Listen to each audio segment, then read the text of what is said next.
Hi guys.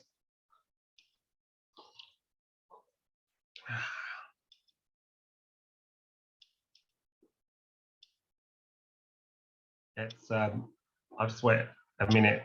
I might finish my coffee.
Okay, so let's. I'll sort of start getting started. Is my connection okay? I've been having some connection problems. For some reason on Tuesdays our electricity keeps going.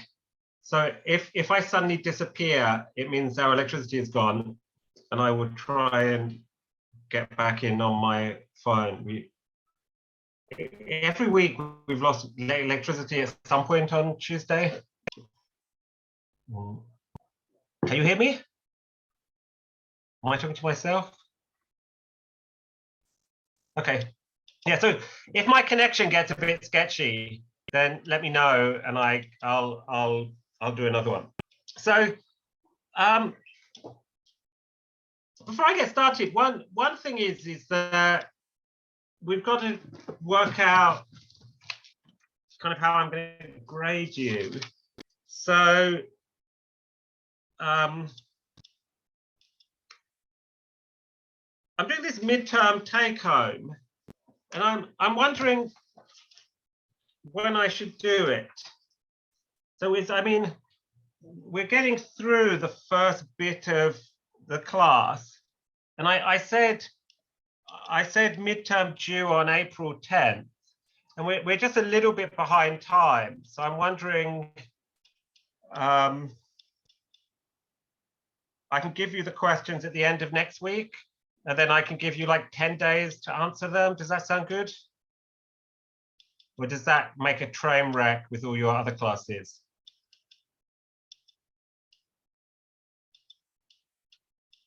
Could you ask it again? I couldn't follow. Yeah, so there's going to be a take-home midterm, and I originally said the due date was the 10th of April, which obviously isn't going to work. It seems a bit too close, and we're a little bit behind. So I'm thinking of giving you the questions at the end of next week, and then I could make the due date like, I don't know, the 27th of April. Does that work? Yeah, it seems okay for me. Yeah, a little bit before the Bayram. So I think one thing is if I have it just before the Bayram, that sort of ruins your Bayram. So I think it's sort of, yeah, so doing it by the 27th seems good.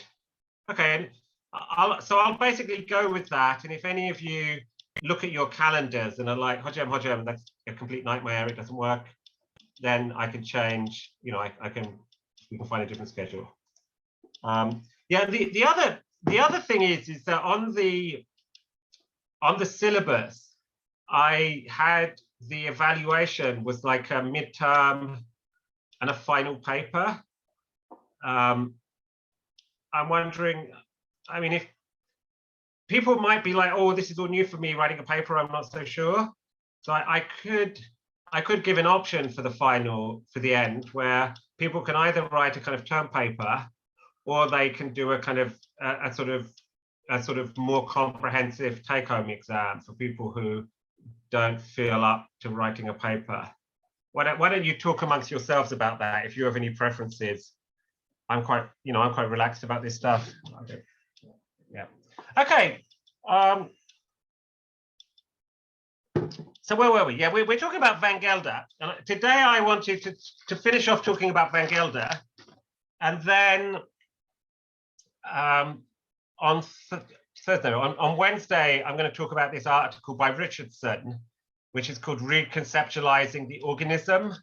And it's about biology, sort of a bit of philosophy of biology. And I think it's a fun article. It's basically arguing that the machine metaphor is just wrong. So we shouldn't think of organisms as machines. And hello, am I back? Yeah. We shouldn't, I was just moving the screen. We shouldn't think of organisms as machines, but instead we should think of them as in thermodynamic terms. And I think the reason I put this in, I think you might think, well, why are we reading philosophy of biology in a cognitive science class? And I take it the thought is, well, we're sort of animals, and the discipline in which you study animals is biology. And so, and I think it's sort of a bit unfortunate that there's a real, in terms of the development of disciplines, I think biology and psychology have developed really not very much in tandem. And I think that thinking a bit more biologically is sort of useful for thinking in terms of cognitive science. And I also think that if animals aren't machines, then they're not computers. And so I think that thinking about the way in which animals are not machines also gives us reasons to think that animals, the human brains, are not computers. And as I've said before, I think that's quite possible to go together with that claim to say that, human beings are not computers, but they're able to implement, they may approximate certain computations. I think when it comes to things that we've learned through training, we are able to follow sequences of rules. So this is what a lot of our education is about. So there are certain practices we engage in that really are kind of rule-governed manipulations of symbols. For example, maths. When we're engaged in math, what we're doing is we're manipulating symbols in a rule-governed way, and there, at least some of the time, thinking about the algorithms we're using is perfectly legitimate. I take it the reason for that, though, is that these rules are things we're taught, and we sort of learn them, and the practice is governed by these rules.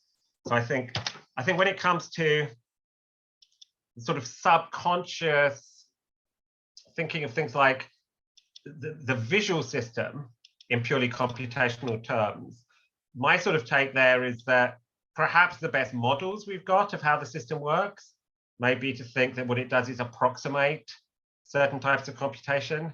But that's quite different from thinking what the system is a computational system. That's my sort of thought. Okay, so and I think we've got reasons to think that maybe that's not what's going on, because the visual system, these sort of models we have with computation are very simple models with just a few parameters. And it looks like that maybe the way our system works is through something like massive over-parameterization, which means that these simple tractable models are just going to be inappropriate. And this is something hopefully we'll look at the end of the semester. So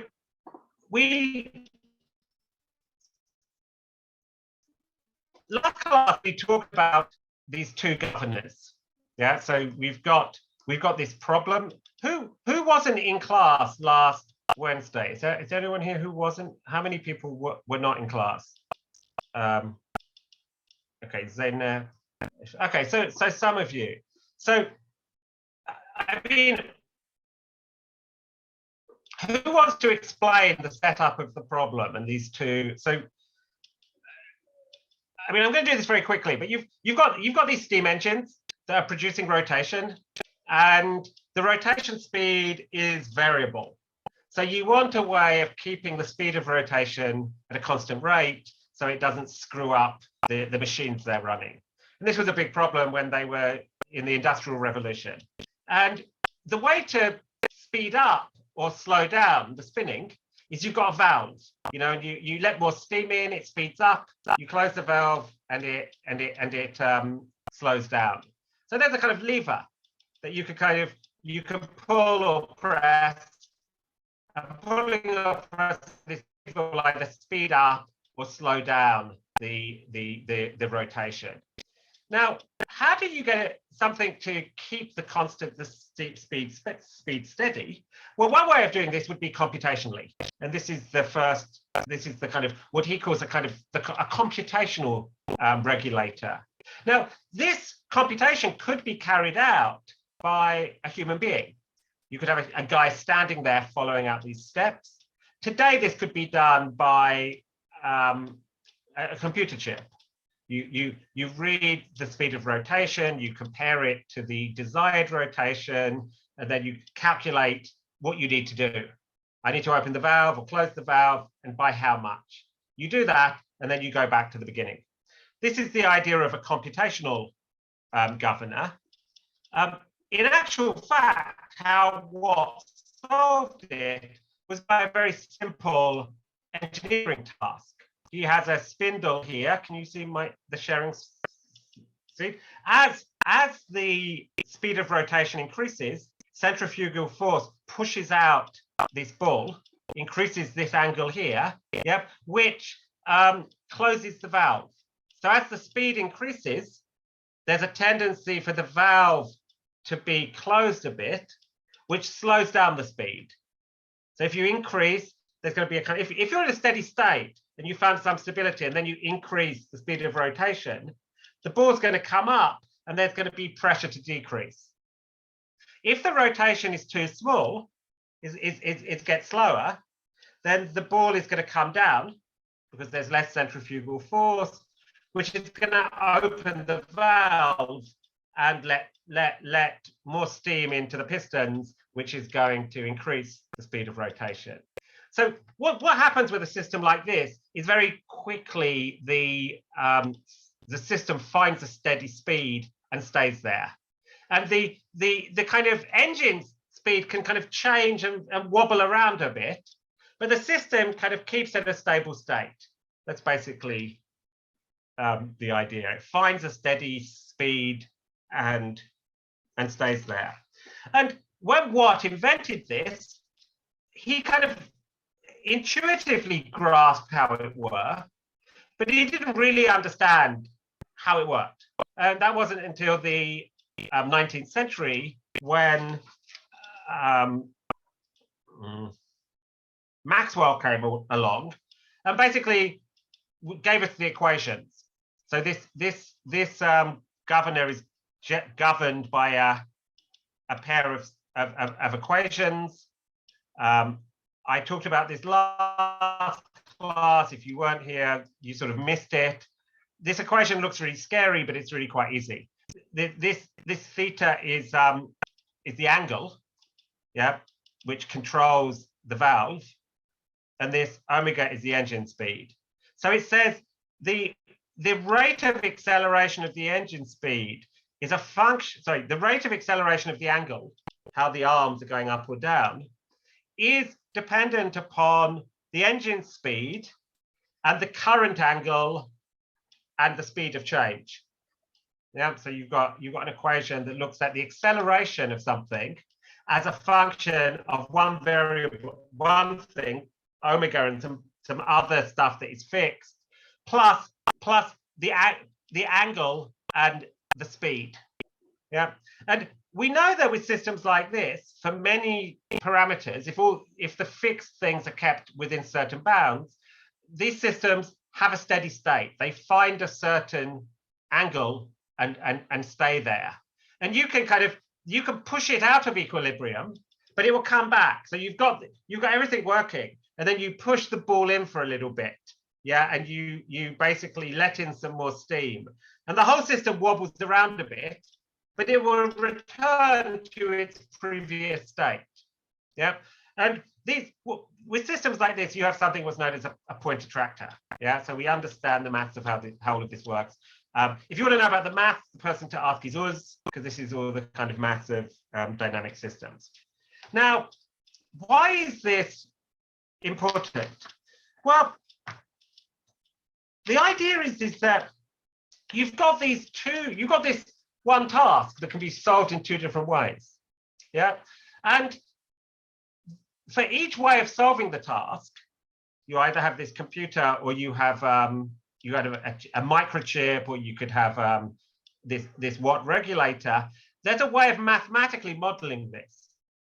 Yeah, so you've got the kind of the way the task is solved, and then you've got the kind of appropriate mathematical model. And so the computational model, what you have is basically transfer of something into symbolic form, then rule-governed manipulation of symbols, and then the rule-governed manipulation of symbols. At the end of that, you get output, and that output, that symbolic output, is translated into some movement. You have something like perception, and perception is basically the translation of something in the outside world into symbolic form. That's what sort of perception is. Yep. Yeah, you have something that you have a number that measures the speed of rotation. Then the internal processing is a bunch of symbol manipulation. And then you get, at the end of the symbol manipulation, you get an output, which is another symbol. And then that symbol is sort of translated into some mechanical action. How much to open the valve or to close the valve.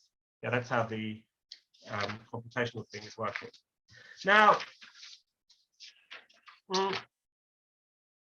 so this is on page 351. So, oops.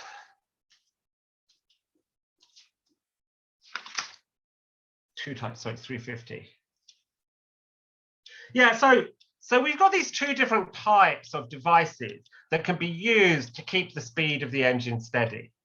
And I think one of the interesting, important things in this paper is the way that it does quite a clear job about describing how these are really quite different ways of solving the problem. Yeah, so he says it's natural to think of the first governor as a computational device. Yep. One which, as part of its operation, computes some result, namely the desired change in a throttle valve angle. Closer attention reveals that there is, in fact, a complex group of properties here, groups whose elements are worth teasing apart.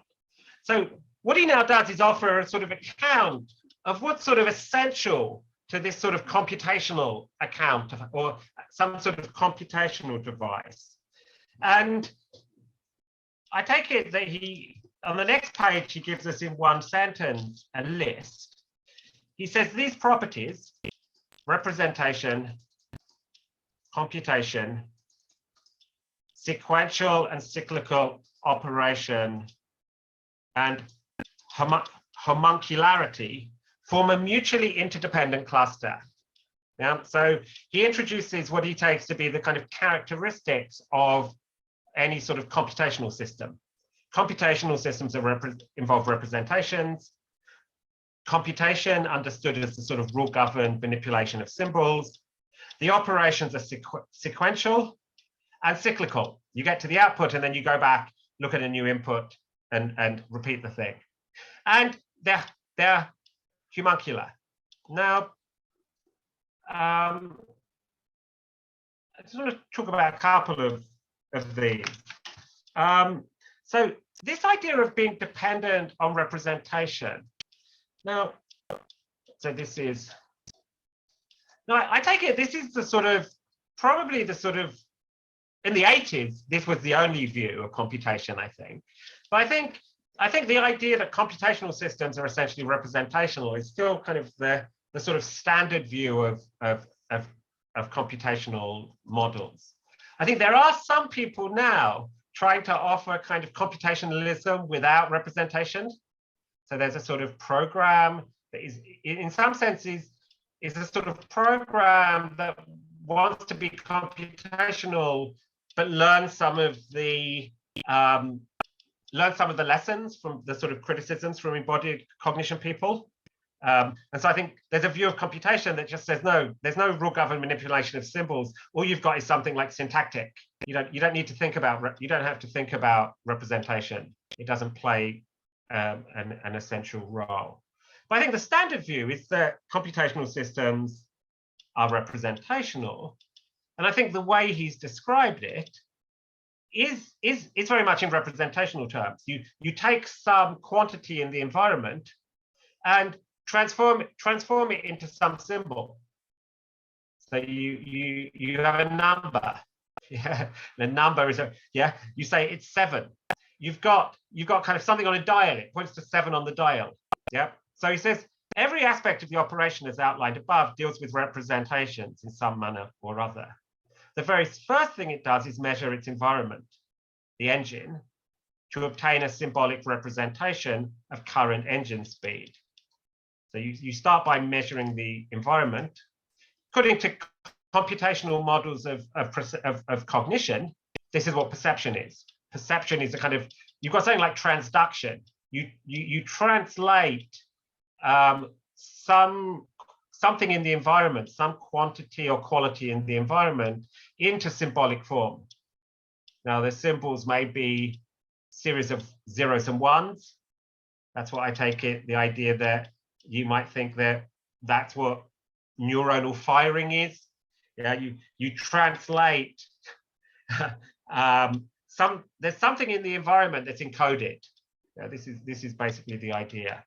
So you measure the environment to obtain a symbolic representation of current engine speed. Yeah, so you don't, what's manipulated within the system is not the engine speed, but a representation of the engine speed, a symbol of the engine speed. Yeah, so you sort of abstract the engine speed from the engine, you translate it into a symbol, and then you manipulate the symbol. It then performs a series of operations on this and other representations, resulting in an output representation, a symbolic specification of the alteration to be made in the throttle valve. Yeah. So you have a kind of, you have a perceptual representation that gives you the input to the computation. And so perception takes something in the world somehow and translates it into a symbol.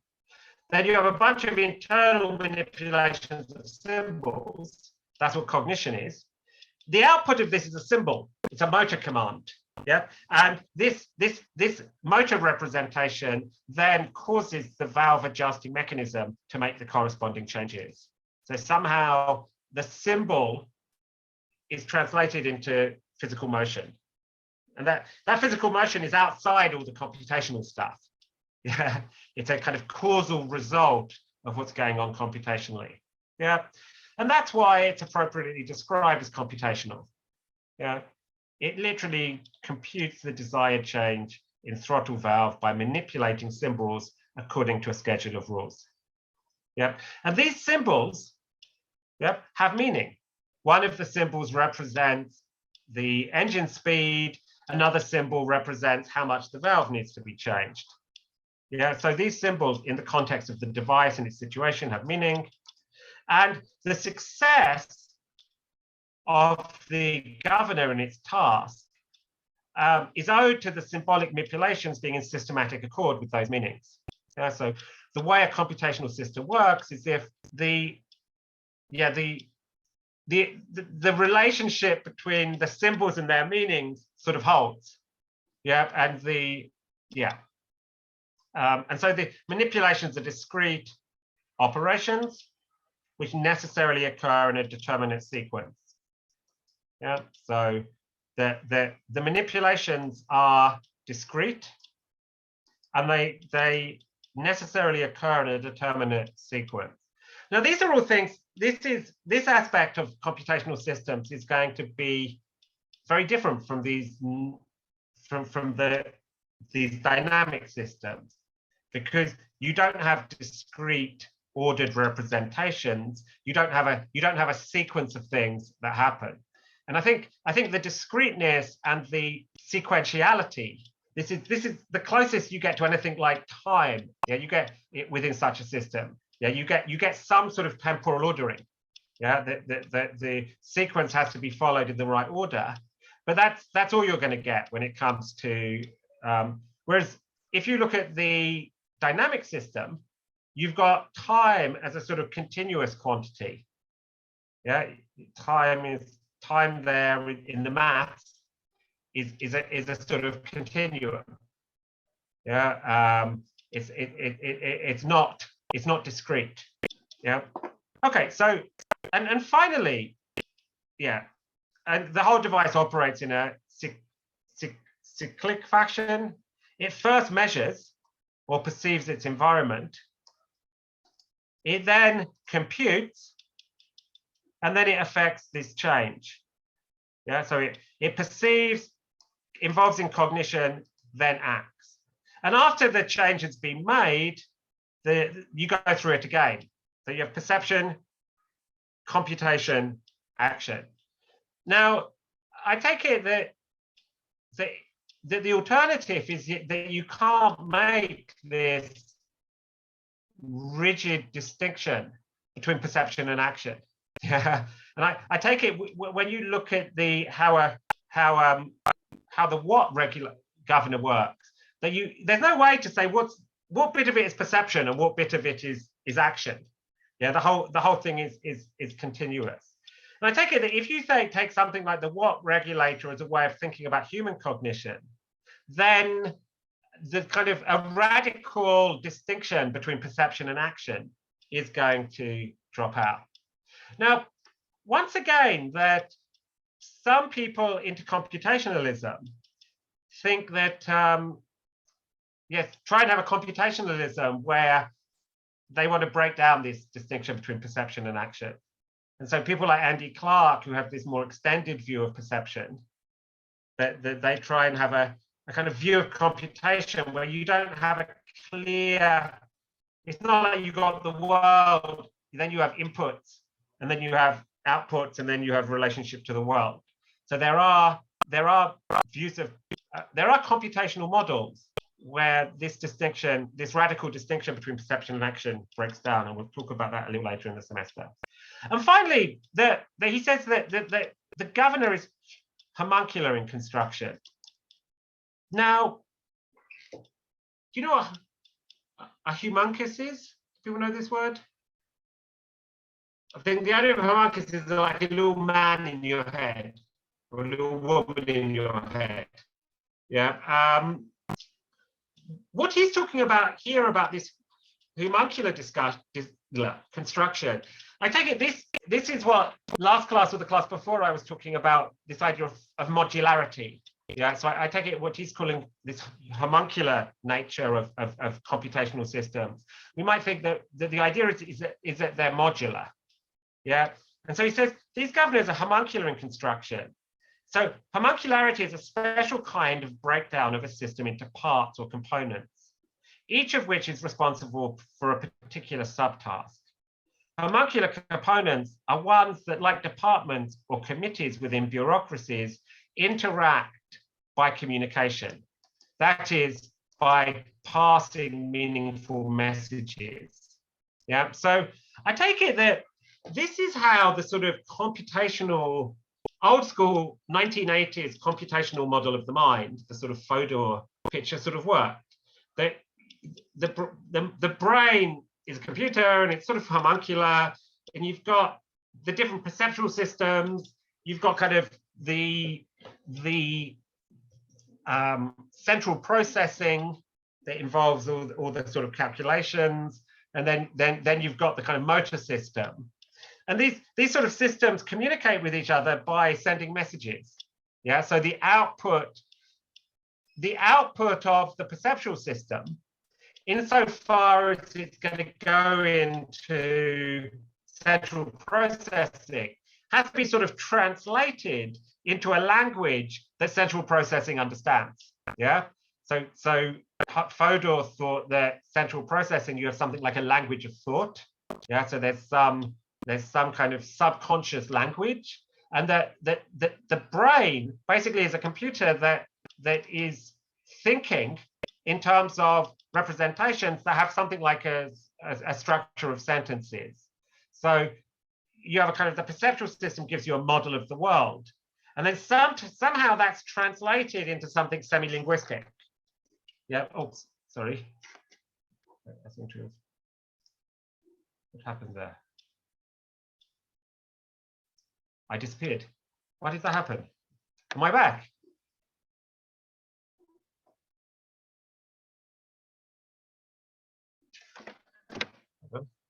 Oh, yeah, there I am. I was worried. I thought I'd stopped existing. And I thought, no, there I am. Ali Jan has started noticing himself in the mirror. So the first days he sort of in the mirror, he'd look and he'd smile and then see a baby smiling and be smiling back.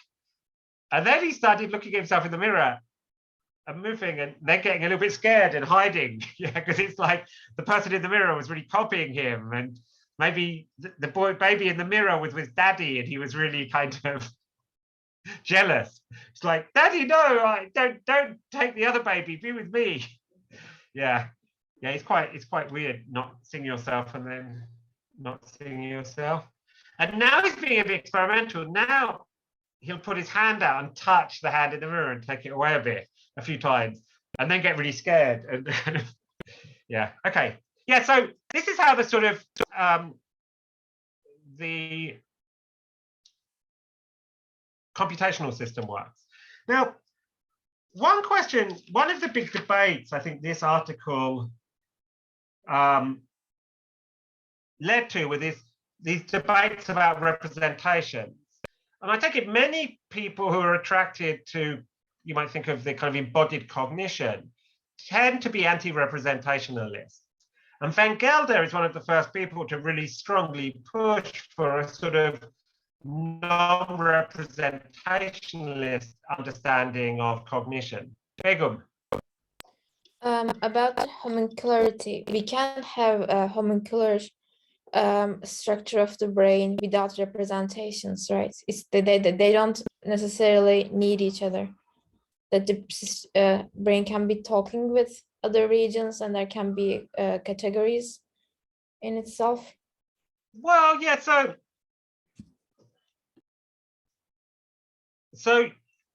let's talk about modularity, because I'm having a problem pronouncing homuncularity. Every time I say it, I think I'm going to. So think about this sort of modularity, the sort of, I take it that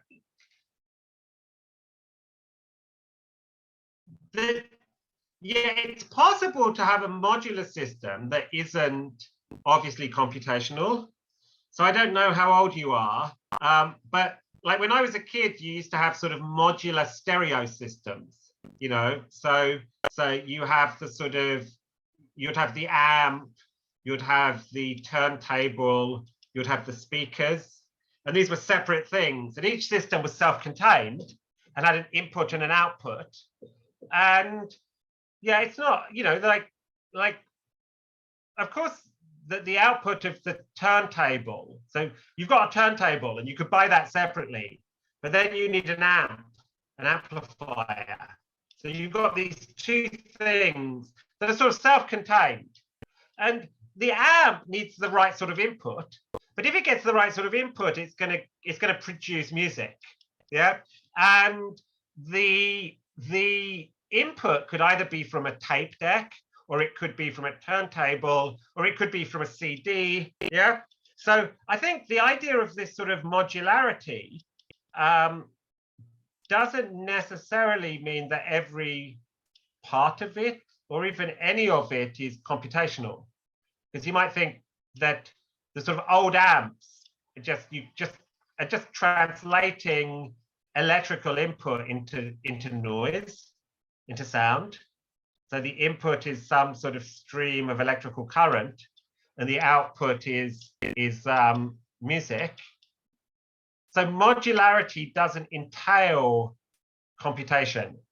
Yeah, and like, it's a, you know, so once again, you kind of, is a record player computational? Yeah, is it, because like a record, you've got, it's sort of, it doesn't seem to me you've got any, yeah, what do you think? Is that the question you were asking? Is a modular system necessarily computational? Yeah, that's what I'm asking, and I think no, because it's like, Yeah. I mean, aren't dynamic systems or any from a transformation of energy, for example, from chemical to light energy, etc. They also are not computational, I think, but they do have different units. I don't know. Or like Well, any biological system, there's like, yeah. So I mean, I think this modularity. So like, you know, like the watt regulator has parts. Yeah, so you've got you've got parts that can be replaced. So you've got this thing spinning around with little balls on, and you can unscrew the balls and put slightly heavier ones on. Yeah, so the system has parts that can be replaced, but that's not sufficient for modularity or homuncularity in this sense. I take it the idea is that what makes something homuncular in this sense, or modular in this sense, what I'm thinking of photomodularity, is the idea that the parts interact by communication. Yeah, so there's that,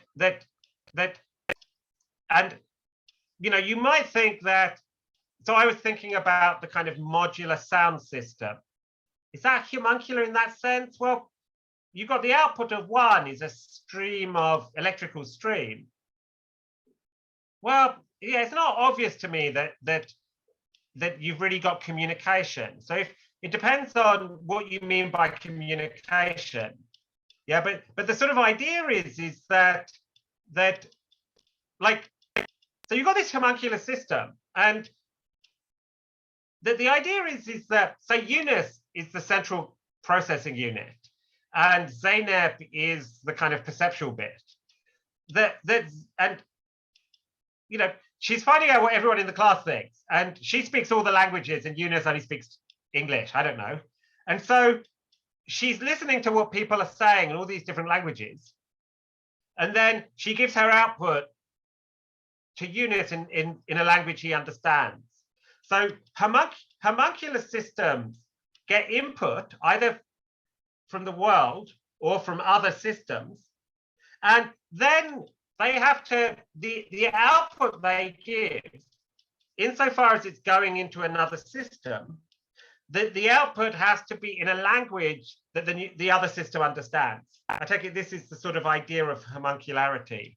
Now, and then it's sort of, yeah, then I'm thinking, well, like this sound system, is that really homuncular? Because the idea of communication, is it really doing any work there? Is there anything in any way linguistic going on in how that system works? Eunice, you've had your hand up for a bit. I was going to say that I think homuncularity only arises when you try to give an account of meaning, because we are expecting those systems to know what they represent. Yeah. When you disregard this option, I mean, for example, a sound recorder is not computational or is not a representational system, because it doesn't know and doesn't have to know what it represents.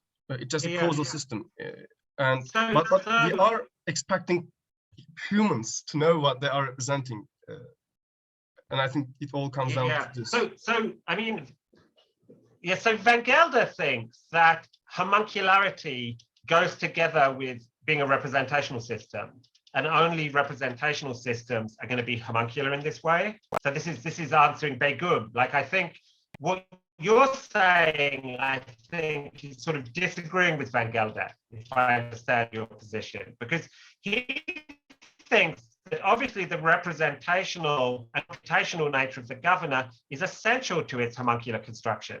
Why? Well, if the system as a whole did not operate by manipulating representations, it would not be possible for its components to interact by communication. You know, so he's got this idea that that, okay, you've got these parts that communicate with each other, and communication is something that happens using representations. So you can only have parts that communicate if the parts, in some sense, involve or manipulate or understand, whatever language you want to use, representations. Yeah. And then you might think, well, maybe what I was suggesting is, yeah, maybe you can have a very strong notion of, I think it's sort of a bit stipulative here. You could define communication in a very strict sense and just say, by definition, communication involves representations, and therefore only representational systems can communicate.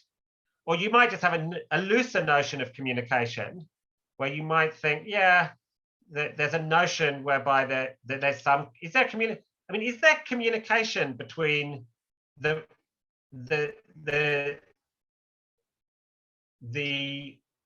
I mean, how young are you guys? You know what a turntable is, yeah?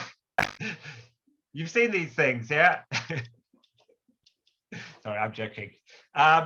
Yeah, but like, that's the turn, and you know what an amp is? So you've got these two things, a turntable, where you've got the record, and then you've got the output, and you plug it into an amp, and then you plug the amp into the speakers, and you don't plug the turntable directly into the speakers. You need this amplifier. So does the sound system, when you've got them wired together, is that you've got some sort of modularity there. You've clearly got a modular system in some sense of modularity. And you've got input and output, but have you really got communication? And I think Van Gelder is going to say no, because communication is something that involves representations, and you don't have representations. I just think, well, it's just a matter of convention. If you want to use communication in that way, maybe you can. I think one thing is you might think that that there are representations. So you might think that the turntable represents, the output of the turntable represents the song. So let's suppose Zeynep has been singing, and I record her, and that's pressed into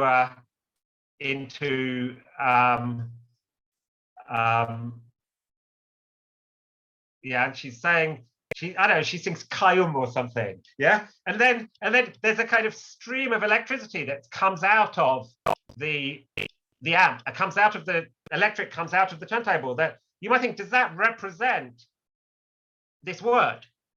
Does this represent her singing? Now, some people, I think, who like representations might say, yeah, that there are representations because this particular pattern of electrical things represents Zeynep singing this particular song. And this brings me very cleverly onto the next bit of the paper that I wanted to get to before the class finished, which is he then looks at the dynamic governor, and here he thinks that the non-representational nature of the centrifugal governor, he thinks, is a good place to start. Now, he says, so what one question is the regulator, the actual dynamic regulator governor, is it representational or not? And he thinks it's clearly non-representational. But he says that there is a common and initially quite attractive intuition to the effect that the angle at which the arms are swinging is a representation of the current speed of the engine. Yeah. So if we look at the watt regulator, we might think, well, doesn't this angle here correspond to the speed of the engine? Yep. So doesn't this angle here represent, I don't know, the speed of rotation? Now,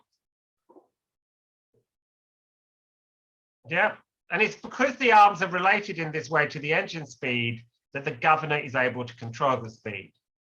Now, this little discussion here has led to quite a big literature with people arguing about whether or not what's going on here is representational or not. So there's a lot of quite technical and quite interesting discussions about this one paragraph has spawned thousands of pages of kind of argument about whether or not there are representations in these dynamic systems. I think my personal view is that Van Gelder is right here. Yeah, that he says, listen, the arm angle and engine speed are of course intimately related, but the relationship is not representational. Yeah, and I think the primary reason for this, and this is once again very influential, he says a useful criterion of representation, a reliable way of telling whether a system contains them or not, is to ask whether there is any explanatory utility in describing the system in representational terms. So just because there's a correlation between one thing inside the brain and something in the world doesn't give us any reason to say that the thing going on in the brain is a representation, unless taking to be representational is supposed to play some sort of explanatory role. And so for those psychologists in the class, I think that psychologists tend to be too easy in talking about representations. So, you know, like there's a discovery that there's some correlation between something in the world and something in the brain. There's immediately a jump to the idea that what's going on in the brain somehow represents what's going on in the world. Yeah, but the fact that there's some sort of correlation obviously isn't sufficient to say that one thing represents another. Yeah, and I take it that the important thing is there any explanatory utility in describing the system in representational terms? Now, there is some kind of correlation between the arm angle and engine speed. Yeah, so this seems right. But correlation is not entail representation. I think one thing is the correlation is symmetrical. Yeah, so you know, do we say that the engine speed represents the arm angle? No. That appeals to representation in some sense that, like, when you've got a computational system and you're trying to explain how it works, saying that certain things, by saying that this symbol here represents the engine speed, this explains how the system works. Yeah, so with the computational system, your explanation of how the system works involves the idea that you've got some internal symbol that represents the engine speed. Yeah, and this is an integral part of your explanation of how the system works. When it comes to this system, first of all, that the fact that there's some correlation, that then coming away and saying, well, this one thing represents the other, doesn't do any explanatory work. So this is that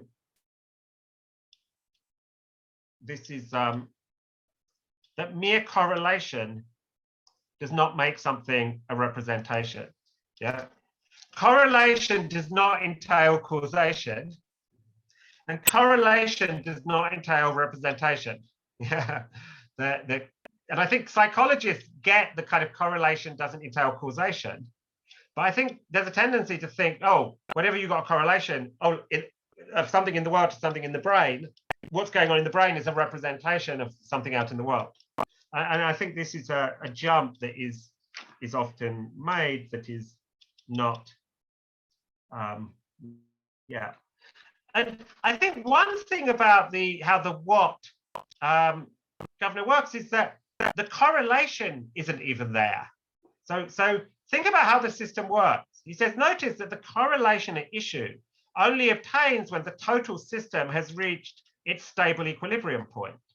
So if the system is in an equilibrium, yeah, where the engine speed is constant and it's reached a sort of a stable system, then of course there's going to be a correlation between the angle and engine speed. But if it gets pushed out of equilibrium, then there's not going to be a correlation at any moment.